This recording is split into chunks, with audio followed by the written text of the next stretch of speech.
When my wife called me just an Uber driver to her CEO at the gala I financed, I vanished, cut off all support, started romance with her best friend, and now she observes our wealth while desperately asking me back. Be me, broke youth coach who found out his rich girlfriend thought he was just a phase. Shit got wild. Let me break it down. 28-year-old male, coaches basketball for troubled kids at the local community center. The pay isn't great, but it keeps the lights on, and I get to make a difference in these kids' lives. Been doing it for years now, and I love what I do. Most of them remind me of myself at that age. No direction, barely any support, just trying to make it to tomorrow. One of the kids I coached back when I first started, he made it all the way to the NBA. We still keep in touch. Every now and then he'll text me something like, "Couldn't have done it without you, coach." Stuff like that keeps you going when the pay doesn't. Now my backstory isn't exactly heartwarming. Dad checked out when I was 8. Mom fell into some bad shit and I bounced around foster homes until I was 19. Spent almost a year living in my beat-up Chevy Silverado after that. The one I busted my ass for working at a mechanic shop through high school. That truck was a total piece of shit, but I paid for it myself, so it meant something. Then there's my girlfriend Victoria, 26-year-old female. We'd been together for 2 years, met at some charity basketball thing where her daddy's law firm was throwing money around. She works there too, though everyone knows Morrison, her dad handed her the job. Girl's never known what it's like to check her bank account before buying something. "You're like this rough diamond I found," she told me once. So authentic and real. Like I was some exhibit at a museum of regular people or something. But damn, I fell hard anyway. The way she'd light up when I picked her up. How she'd actually listen to my stories about the kids I coach. How she'd curl up next to me at night. For once I felt like maybe I belonged somewhere. "You're too nice to her," my assistant coach and best friend Casey would tell me. "That princess has never worked for anything in her life." Now that girl Casey, 29-year-old female, has been my ride or die for about a decade. We met in community college, both hustling on scholarships. She's basically my sister. Calls me on my bullshit. Has my back no matter what. Also, she's the funniest person I know. Drops these savage comebacks that make even the moodiest teenagers laugh during practice. Just because she wears expensive shoes doesn't mean she's better than you. Casey would say, "Remember, you're the catch here, not her." I'd laugh it off, but deep down I knew she was right. Still, the past 8 months I'd been saving up for a ring. Although Victoria was used to way better, but at least it was honest. 4 months salary, just like they say you should do. Kept it hidden in my sock drawer waiting for the right moment. Victoria had been dropping hints about our future. Pictures of houses and neighborhoods I could never afford. Comments about her biological clock. Questions about what our kids might look like. "You think I'd be a good dad?" I asked her one night. "The best," she said. "You're so good with all those kids you coach." Our kids would be lucky. Our kids? That phrase rattled around in my head for days. I started planning to pop the question at my buddy Marcus's engagement party. Thought it would be cool. Celebrate 2 couples starting their futures together. Yeah, about that. Marcus's engagement party was at this fancy rooftop bar downtown. The kind of place where they don't even put prices on the menu. Because if you have to ask, you can't afford it. His fiancée comes from serious money. The place was packed with people who summer and winter in places as verbs. I felt like a complete fraud in my one decent suit. The same one I wear to funerals and job interviews. But Victoria was totally in her element. Floating around laughing that fake laugh you hear in movies. "Man, you look like you're having about as much fun as a cat in a bathtub," said Casey, appearing beside me in a simple black dress. She was there with her girlfriend who was networking somewhere. "Need a rescue?" Casey asked. "No, I'm good, just people watching." I touched the small box in my pocket. "Think tonight's the night." Casey's eyes got huge. "You're serious? Tonight?" "Marcus is cool with it. Said he'd let me borrow the mic after the toast." "Well, shit," Casey exhaled. "You sure about this? There's no return policy on proposals?" Before I could answer, my phone buzzed. One of my kids from the center having a breakdown at home. His dad had fallen off the wagon again. "I got to step out and take this," I told Casey. "Cover for me!" "Always do, boss." The call took longer than I expected. About 25 minutes of talking the kid down, promising I'd pick him up for practice tomorrow so he could escape for a few hours. When I headed back inside, I cut through the quieter section of the venue. To avoid small talk with people I didn't know. That's when I heard Victoria's laugh. She was in a small lounge area with a group of her co-workers from Daddy's firm. "So when's Loverboy popping the question?" one of the guys asked. "You've been with him, what, 2 years now?" There was a pause. I stopped just around the corner out of sight. "God, can you imagine?" Victoria's voice dropped to that stage whisper people use when they're saying something they shouldn't. "Me married to Tyler, please?" My stomach felt like it hit the floor. "But you guys seem good together," a female voice said. "He's cute in that rugged way." "Oh, he's just a phase, Melissa. A detour. Like when you decided to go vegan for 4 months." Laughter all around. Don't get me wrong, he's sweet. Great in bed. And all that stuff about growing up in foster care and living in his truck. It makes for such good stories at dinner parties. People eat that shit up. Look at me dating outside my social circle, so progressive. The ring box felt like it was burning a hole in my pocket. But marriage material? Come on. Her voice shifted to something colder, more calculating. The man's a basketball coach for troubled kids. He drives a 12-year-old Jeep. He shops at outlets. What would we even talk about at charity galas? How he taught some project kid how to dribble today. More laughter. My hands were shaking. It was like watching the last bit of something precious slip through your fingers. My dad would absolutely lose it if I brought Tyler home as fiancé material. Can you imagine the prenup discussions? So Mr. Reed, what assets are you bringing to this marriage? Your collection of hoodies and basketball sneakers? The group erupted in laughter. I just stood there perfectly still, listening to them tear apart every aspect of my life like it was all some big joke. So what's your endgame here? Someone asked. I don't know. Victoria sighed. It's been fun, different. But I'm 26, time to get serious. You know there's that new senior partner, Michael. Divorced, no kids, summer house in the Hamptons. Dad's been pushing me to have drinks with him. That was it. I'd heard enough. I walked straight out of the party. Didn't say goodbye to anyone. Didn't look for Casey. Just laugh. The ring box heavy in my pocket. Outside, I texted Casey. Something came up with one of the kids. Had to go. Tell Marcus sorry. Then I blocked Victoria's number, drove home and sat in the dark of my apartment for a long time. For 4 days, I completely disappeared. Shut off my social media. Told the center I needed personal time and just disconnected from everything. The only person I talked to was Casey, who showed up at my door with a pizza the morning after the party. What happened? She asked, pushing past me into the apartment. You look like absolute garbage. I told her everything. She listened without interrupting. Which, if you know Casey is like seeing Bigfoot riding a unicorn, that freaking snake, was all she said when I finished. Then she grabbed her phone. I'm calling her right now. I took the phone from her hand. No, I'm done, just done. What do you mean done? She asked. I mean, I'm not engaging, not fighting, not explaining, not giving her the satisfaction of seeing me hurt. I'm just gone. Casey looked at me for a long moment, then nodded slowly. Ghost protocol, I respect it. By day 5, my phone was blowing up with texts and calls from numbers I didn't recognize. Victoria trying to reach me after realizing I'd blocked her. She even emailed my work account. Tyler, please talk to me. Why did you leave the party? Why aren't you answering my calls? This isn't like you. I deleted them all without responding. On day 6, she showed up at my apartment. I watched through the peephole as she knocked, called my name. Eventually sat down in the hallway crying. I turned up the TV and let her sit there until she left 3 hours later. Ice cold. Casey thought it was hilarious. Ice cold. But the thing is, I'm not trying to be cold. Just don't have anything to say to her, I said to Casey. Hey, I'm Team Tyler all the way, she said. She showed her true colors. Fuck her and the designer horse she rode in on. I mean, the way Casey said it. You could tell she'd been holding those exact words back for 2 years. Just waiting for the moment when she could finally let loose. Without me defending Victoria, there was this look of pure satisfaction on her face. Like she'd been dying to say that to my face since day 1, but I'm never bothered by Casey. I was just starting to feel like maybe I could move on from this whole mess. When on day 8 I came home from grabbing groceries to find something pinned to my door. An ultrasound picture with a note. We need to talk. I'm 9 weeks along. Please call me. For a moment, I felt like the floor had dropped out from under me. A baby, was this for real? I stood there in the hallway, grocery bags cutting into my fingers, staring at that grainy black and white image. Then I did the math. 9 weeks would put conception around the end of April. But Victoria had been in Atlanta for a conference that entire week. I remembered because I'd driven her to the airport myself. I took the ultrasound and note down, went inside and finally called her. Thank God, she answered immediately. Tyler, I've been so worried. The ultrasound, is it real? Of course it's real. I wouldn't lie about something like that. I'm pregnant, Tyler. We're going to have a baby. When exactly did this happen? Because according to this, you got pregnant when you were in Atlanta for that conference in April. She didn't say anything for a solid second. That's just an estimate. The doctor said it could be 7 to 11 weeks. Right. My voice was weirdly calm. Well, regardless, it's none of my business. What do you mean it's none of your business? If I'm pregnant, it's very much your business. See, that's the thing. You made it pretty clear at Marcus's party that I'm just a phase, not marriage material. What were your exact words? A detour. So whatever's going on with you now, that's your problem, not mine. More silence than a choked sob. You heard that? Oh my God, Tyler, I didn't mean any of it. I was just trying to fit in with those people. You know how they are. No, Victoria, I don't know how those people are. I'm just a basketball coach for troubled kids, remember? What would I know about your world? Please, can we talk in person? I have something to show you. Something that will prove how I really feel about you. I could have just hung up on her, but part of me needed closure. Needed to understand how someone could fake feelings for that long. Plus, I figured I should probably get the whole pregnancy situation figured out face to face, even though the timing made no sense. So against my better judgment, I agreed to meet her at a coffee shop the next day. Neutral territory where I could walk away easily if things went south.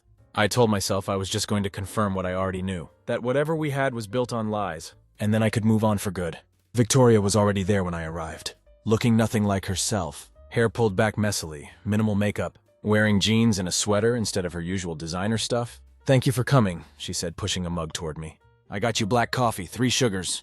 I didn't touch it. You said you had something to show me." She reached into her bag and pulled out a leather-bound journal. "I've been keeping this for the past year. I want you to read some of the entries." She opened it to a bookmarked page and slid it across the table. The handwriting was neat, feminine. "May 18th. Tyler and I watched some movie with a cute family scene tonight. He mentioned how he'd want to coach his own kids someday. The way he talked about it wasn't if, but when. I've always told everyone kids would derail my career path. But tonight I caught myself imagining a little boy with Tyler's laugh learning to dribble, or a stubborn little girl with his patience.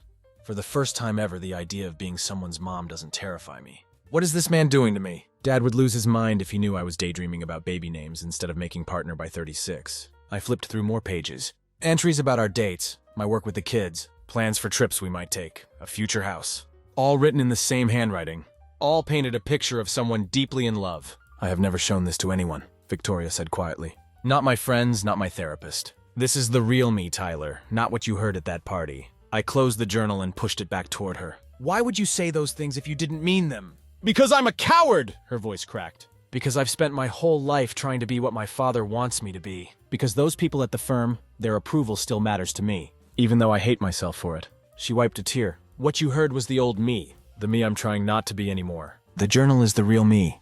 I sat back in my chair studying her face. Something felt off. "And the ultrasound, it's real," she said quickly. "I'm pregnant, Tyler. We're going to have a baby. But the timing, the doctor must have gotten the dates wrong. You know how these things go." I didn't actually, but I nodded anyway. "I need time to process all this," I said finally. "Of course." She reached for my hand. I pulled back subtly. She pretended not to notice. "Take all the time you need. Just don't shut me out completely, okay? There's a baby to think about now." That night I called Marcus. I hadn't talked to him since his engagement party. "Dude, where did you disappear to?" "Casey said something about one of your kids having an emergency." I told him, yeah, something like that. "Hey, random question." After I left, did Victoria say anything about me? There was an awkward pause. "Look, man, she was pretty wasted. Just tell me." She kept making these weird jokes about you to her work friends. Like imitating the way you talk, making fun of your job. It was not cool. Marcus's girl almost said something to her, but we figured it would just make a scene. My grip tightened on the phone. "Anything else?" She was hanging all over some guy in an expensive suit later. "I think he works at her dad's firm. They left together, which surprised everyone since you had just vanished." I thanked him and hung up. Now hear me out. Things weren't making freaking sense to me. Why would she be writing in her journal about me and her having kids? While she's clearly not planning anything with me apart from the disrespect. And talking trash behind my back? Something about that journal was bugging me. Even the way she had presented it felt too convenient. Too perfect. So I called Casey. "Hey, need to pick your brain about something," I said when she answered. "Shoot." "So I met with Victoria today. She showed me this journal she claims she's been keeping for the past year. Full of entries about how much she loves me. How she wants a future together. All that stuff." "A journal?" Casey repeated flatly. "Seriously?" "Yeah, leather-bound thing she supposedly writes her deepest thoughts in." "Did you ever see her with something like that at the party? Or has she ever mentioned keeping a journal to you?" There was a long pause on the other end. "Look, I'm about to break some serious girl code here," Casey finally said. "But you deserve the truth. In all the times we've hung out even when you weren't around, Victoria has never once mentioned keeping a journal. And I've been in her bag plenty of times when she needed me to grab her phone or whatever. No journal. You think she could be lying about it?" Casey snorted. "Tyler, I could make a fake journal like that in 3 days flat. Buy a nice book, age it a little, write a bunch of entries with different pens. Smudge some mascara on a page to look like she cried while writing. It's not exactly rocket science. She's panicking about being a single mom. That's why she's doing all this shit." "What did the entry say exactly?" I told her about the stuff with kids, our future together. How different it was from what she'd said at the party. "Yeah, that's total bullshit," Casey said firmly. "The night of the party after you left. She was telling everyone how she wasn't ready to settle down with someone like you. Her exact words said she needed someone more established for the next phase of her life." My grip tightened on the phone. "You sure?" "Positive I wouldn't lie to you about this even if it hurts. That's the difference between me and her." Casey's voice softened. "I'm sorry, Tyler, but she's playing you with this journal crap. And probably with the pregnancy thing, too. She bluntly disrespected you. No journal can erase this fact." Before I could respond, there was a knock at my door. A hard, authoritative knock. When I opened it, Victoria's father stood there in an expensive suit. Behind him were 2 other men in similar attire. "Tyler," Morrison said, his voice colder than a February morning. "We need to talk. I've always believed you can tell a lot about a man by how he enters another man's space." Morrison didn't wait for an invitation. just strode right in like he owns the place.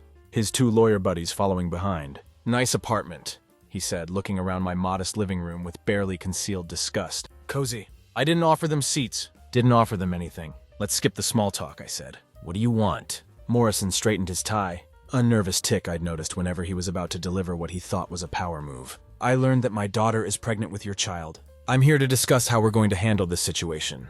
"Situation," I repeated, leaning against the wall, arms crossed. "That's an interesting way to describe your grandchild." One of the lawyer buddies, a ferret-faced man with thinning hair, stepped forward. "Mr. Morrison is simply concerned about the welfare of both his daughter and the unborn child. Given your financial circumstances, we thought it prudent to formalize support arrangements." The other one chimed in. "We've taken the liberty of drafting some preliminary paperwork. Child support, visitation schedule, that sort of thing." I almost laughed. "And if I don't sign? Then things could get rather uncomfortable for you," Morrison said, his voice dropping lower. "Custody battles are expensive. Legal fees add up quickly. Your modest coaching salary might not stretch very far. Not to mention," Ferretface added, "these matters can sometimes affect employment. Background checks for those working with children are quite thorough these days. Any hint of difficulties could raise flags." The threat was pretty clear. "You wouldn't want this to ruin what little you've built," Morrison said almost sympathetically. "My daughter, for reasons I cannot fathom, seems to care for you. She wants you involved in the child's life. We're simply trying to establish parameters that work for everyone." "Parameters?" I nodded slowly. "Right." I walked to my kitchen and came back with a glass of water for myself. "Didn't offer them any—" "Here's my parameter," I said calmly. "Paternity test before anything else happens." Morrison's face reddened slightly. "That's insulting to my daughter. No less insulting than you three showing up at my door with thinly veiled threats. Paternity test or no conversation." "You can't seriously think Camille would—" 9 weeks, I cut him off. "That's what the ultrasound says. 9 weeks ago, your daughter was in Atlanta for a law conference. I have the plane ticket receipt in my email. I drove her to the airport myself." That landed like a brick in the room. Morrison's eyes narrowed. "Furthermore," I continued, "I have evidence suggesting the baby might belong to someone else. A colleague of yours, actually." The door opened behind them. Casey walked in. Perfect timing as always. "Oh shit, it's a lawyer convention," she said cheerfully, dropping her bag on the counter. "Did I miss the free pens and notepads?" "This is a private conversation," Ferretface said stiffly. "No, it's really not," Casey replied, making herself comfortable on my couch. "See, I'm Tyler's counsel in this matter." "You're an attorney?" the other lawyer asked skeptically. "Nope, just a random woman who doesn't like seeing good men get screwed over by rich assholes." She smiled sweetly. "No offense." Morrison looked like he might have a stroke. "Listen here." "No, you listen," I interrupted. "Here's what's going to happen. Victoria will take a paternity test. If, and that's a massive if the baby is mine, we can discuss arrangements. Until then, there's nothing to talk about." "And if we refuse?" Morrison challenged. "Then I go public with what your daughter said about me at that engagement party. Plus some other interesting texts I've kept from our relationship." A bluff, but they didn't know that. "I wonder how the partners at your firm would feel about Victoria's colorful descriptions of people's backgrounds.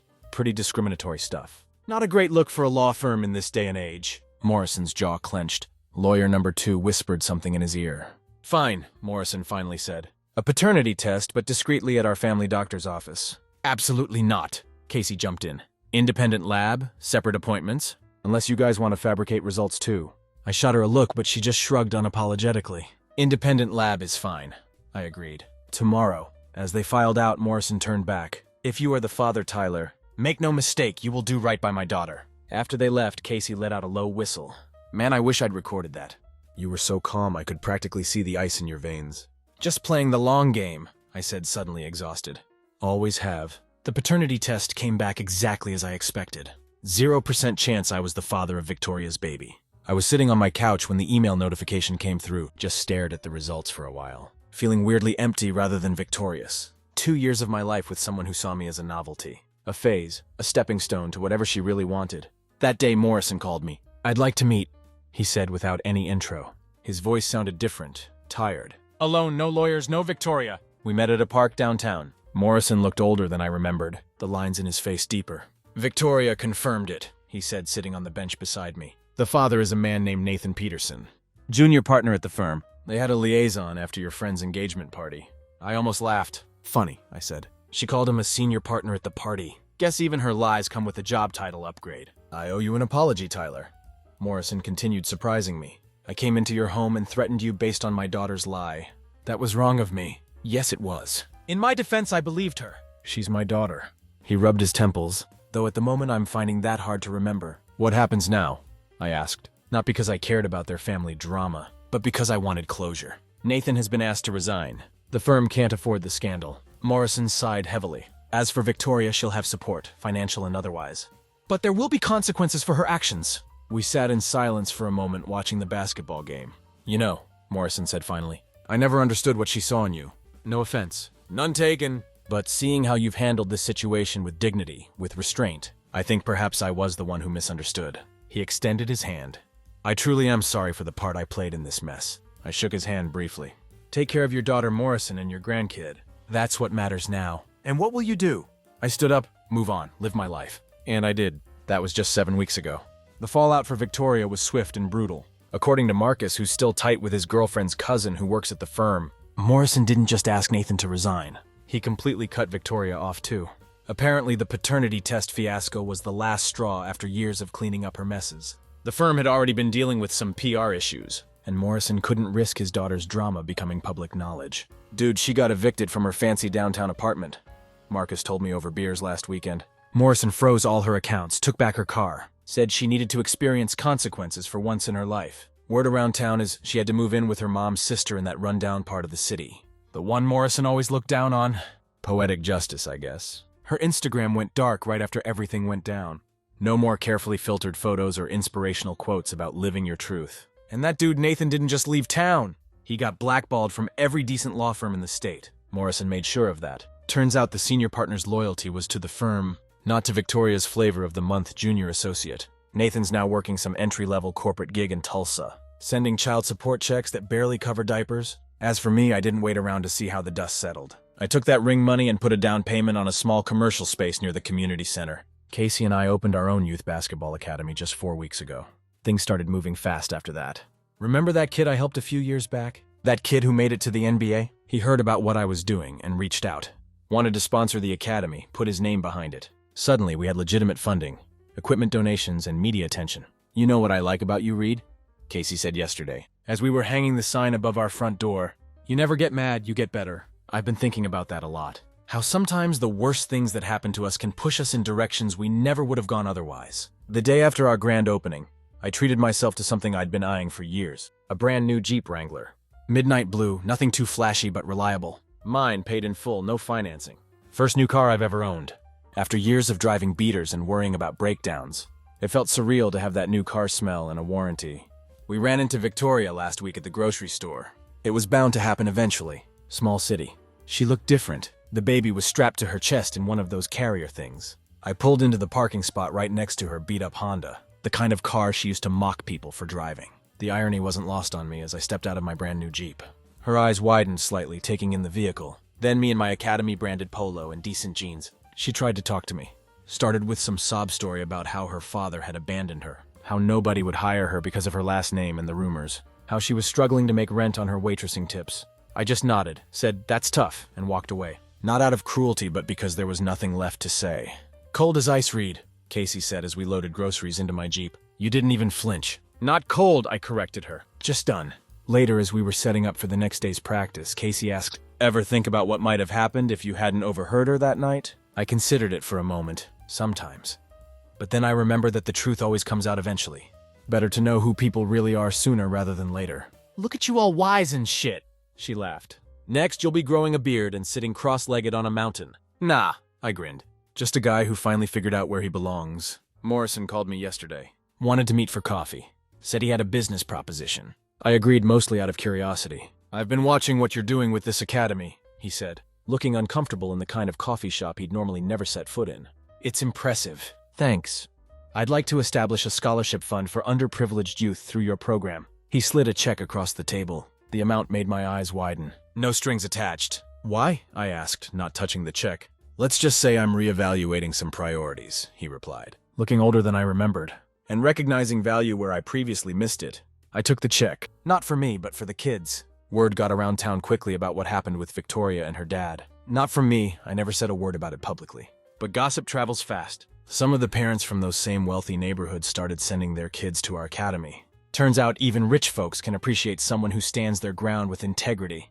"You're becoming a legend, Reed," Casey told me yesterday. "These suburban moms are all whispering about that basketball coach who stood up to Morrison Parker. Not trying to be a legend, I said. Just trying to run a decent program. But the sudden attention hasn't hurt. We've already outgrown our space. Got 28 kids signed up in the first month with more calling every day. Had to bring on another coach, Dylan. Actually, one of my first kids from the community center years ago. So that's where I'm at.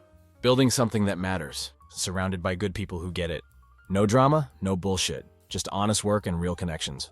Last night, I parked my new Jeep outside a small Italian restaurant, where I was meeting the director of the city's youth programs to discuss a potential partnership. Through the window, I spotted Victoria waiting tables, carrying plates and looking exhausted.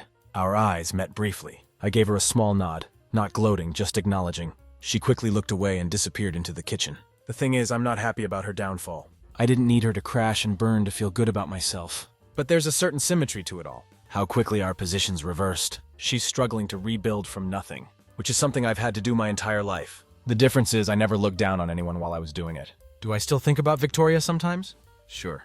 Not with anger anymore. Just a kind of distant recognition that some people come into your life to show you exactly who you don't want to be, and maybe who you really are. I heard she's trying to rebuild her life, living in a studio apartment with the baby. Sometimes I see her walking to work looking tired, but somehow more real than she ever did in designer clothes. Part of me hopes she figures it out. Not for her sake, but for the kids. He didn't ask to be born into all this drama. I think about that ring sometimes too. The one that sat in my sock drawer for months while I saved up. The one I almost gave to the wrong person. Funny how the universe works. That money ended up being the seed that grew into the best thing that's ever happened to me. One thing's for certain. I'm done letting other people define my worth. Those kids at the academy see me for who I really am. Casey sees me. Hell, even Morrison Parker sees me now. And most importantly, I see myself clearly. Not bad for a guy who used to live in his truck, not bad at all.